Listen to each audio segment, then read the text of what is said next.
नेहा, तुम अभी भी ऑफिस में ही हो? तुम्हें पता है ना, हमें सोहन की सगाई के लिए जाना है। फिर भी तुम अभी तक नहीं आई हो। मैंने तुमसे कहा था ना कि 1-2 दिन की ऑफिस से छुट्टी ले लो, लेकिन तुमको तो ऑफिस का काम ससुराल वालों से ज्यादा प्यारा लगता है। तुम्हें घर दिखता ही कहाँ है, तुम्हें तो बस ऑफिस ही ऑफिस दिखता है। ऑफिस और ऑफिस का काम, उसके अलावा तो तुम्हें कुछ और सूझता ही नहीं है। क्या तुम्हारे लिए सब कुछ ऑफिस ही है, घर नहीं?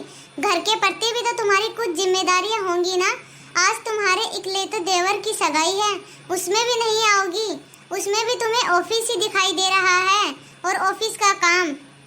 मैंने तो आपको पहले ही बता दिया था कि मैं सगाई में नहीं आऊंगी। यदि तुम्हें सगाई में जाना है तो तुम भले ही सगाई में जाओ। अभी मुझे ऑफिस में बहुत काम है, मैं फोन रखती हूँ, आप जाइए। आखिरकार तुम चाहती क्या हो? सबके सामने मेरी इज्जत का तमाशा बनाना चाहती हो? जरा तुम सोचो, थोड़ा अपना दिमाग लगाओ। मेरा इकलौता भाई है सोहन, और तुम्हारा इकलौता देवर है।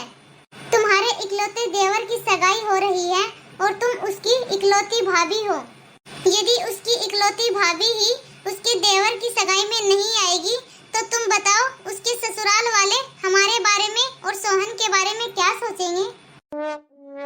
क्या सोचेंगे और क्यों सोचेंगे, इसका मुझे नहीं पता, और इस बात से मुझे कोई लेना देना नहीं है।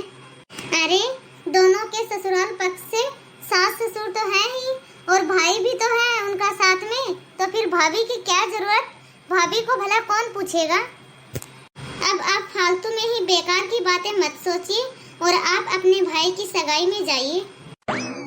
और हाँ, आपकी जो ड्रेस है वो प्रेस करके मैंने अलमारी में रख दी है। अच्छे से तैयार होकर जाइएगा अपने भाई की सगाई में। मैं अच्छे से जानता हूँ कि तुम ये सब क्यों कर रही हो।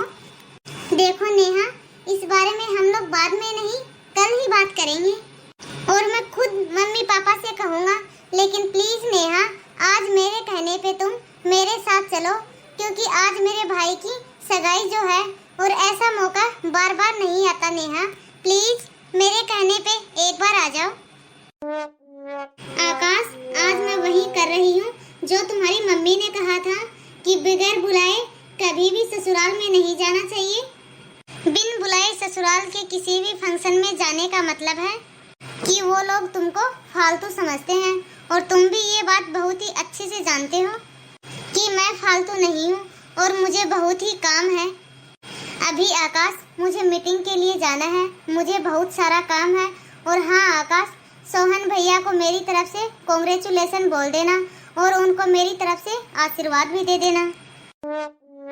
आकाश तो बार बार फोन करे ही जा रहे हैं। मैं अब एक काम करती हूँ, फोन को साइलेंट मोड पर रख देती हूँ। नेहा ने फिर से फोन काट दिया। अभी बाहर मम्मी पापा के पास जाकर देखता हूँ कि बाहर का माहौल क्या चल रहा है। क्या कहा बहू ने बेटा? कुछ नहीं मम्मी, वो बोल रही थी कि उसे ऑफिस में बहुत सारा काम है और उसे किसी जरूरी मीटिंग के लिए जाना है, तो वो सोहन की सगाई में नहीं आ पाएगी। मैंने पहले ही कहा था बहू से कि आज ऑफिस में ना जाए, घर में बहुत सारा काम है, घर में सगाई है, लेकिन यहाँ मेरी सुनता ही कौन है? मम्मी, क्या आपने नेहा से कहा था कि उसे सोहन की सगाई में जाना है? क्या हुआ मम्मी? मेरे ये सवाल पूछते ही आप इतना हैरान क्यों हो गए? कहाँ, मैं क्यों हैरान होंगी? नहीं तो, मैं तो बिल्कुल भी हैरान नहीं हुई। और बहू को क्या अलग से निमंत्रण देना पड़ेगा अब सगाई में आने के लिए? उसके देवर की सगाई है और वह फंक्शन में चले, क्या उसको पता नहीं है इस बात का? अब ये भी उसको अलग से बोलना पड़ेगा। और मैंने कहा तो था नेहा से कि सोहन की सगाई है और आज ऑफिस से छुट्टी ले लेना। अब उसे क्या बेटा अलग से बोलना पड़ेगा? क्या तुम दोनों अलग हो गए हो? तुम दोनों अलग थोड़ी ना हो, एक ही तो हो। हम दोनों अलग तो नहीं है माँ, लेकिन फिर भी हम दोनों के बीच बहुत सी चीजें अलग हैं। और ये मैंने या नेहा ने नहीं, बल्कि आपने ही कहा था। आपको याद तो होगा ही माँ, जब नेहा की बहन की शादी थी, तब नेहा के पापा यहाँ घर पर आकर कार्ड दे गए थे, लेकिन उस समय आप और पापा जी मौसी जी के घर पे गए हुए थे, लेकिन उस दिन घर के ऊपर नेहा के सिवाय यहाँ कोई भी नहीं था और वो भी शादी की तैयारी में इतने व्यस्त हो गए कि फोन करना ही भूल गए। और उस समय हालात भी कुछ ऐसे बने कि हम लोगों की फोन पर भी बात नहीं हो पाई। तो वह बात आपको तो याद होगी ना माँ कि आपने नेहा की बहन की शादी में नेहा के साथ मुझे नहीं जाने दिया था। और यह बात भी आपने ही कही थी माँ कि ससुराल में जब तक इज्जत से नहीं बुलाया जाए तब तक ससुराल में नहीं जाना चाहिए। और जब वहाँ जाने के बाद पापा जी को मेरे वहाँ न जाने की वजह पता चली तो वो खुद शादी वाला घर छोड़कर मुझे और आप सबको लेने के लिए यहाँ अपने घर पे आए थे और आप सबसे माफी भी मांगी थी। तू कहाँ की बात कहाँ जोड़ रहा है? वो तेरा ससुराल है और तेरे ससुराल में तेरा मान सम्मान कम नहीं होना चाहिए। तो यह भी तो नेहा का ससुराल है माँ, तो यहाँ नेहा के मान सम्मान की कोई भी वैल्यू नहीं है। ये तो सरासर गलत है माँ। दामाद की इज्जत अनमोल है और बहू की इज्जत का कोई मोल नहीं। आपने जिस हक से मुझसे कहा कि बेटा तुम्हारे भाई की सगाई है और हर फंक्शन में तुम्हें ही आगे रहना है, तो आपने यही बात अपनी बहू से क्यों नहीं की माँ कि तुम्हारे इकलौते देवर की शादी है। भाभी का फर्ज निभाने के लिए तुम्हें हर एक फंक्शन में सबसे आगे रहना है। आपने यह कैसे मान लिया माँ कि वह बहू है तो उसे बिगैर कुछ कहे ही वह सभी जिम्मेदारी निभाएगी। आकाश की इस बात ने तो मुझे सोच में ही डाल दिया। अब तुम क्या सोच रही हो भाग्यवान?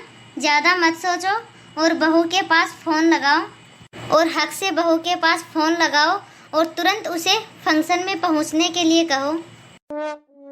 ठीक है, जैसे आप बोले मैं अभी नेहा बहू के पास फोन करती हूँ। बहू काम तुरंत बंद करो और जल्दी से अपने देवर की सगाई में आ जाओ। अपनी बड़ी बहू के बगैर मैं अपनी छोटी बहू का स्वागत कैसे करूँगी? और हाँ बहू, कहीं तुम यह सोच रही हो कि मेरी सास मुझसे माफी मांगेगी? मैं तुमसे माफी नहीं मांगूंगी बहू।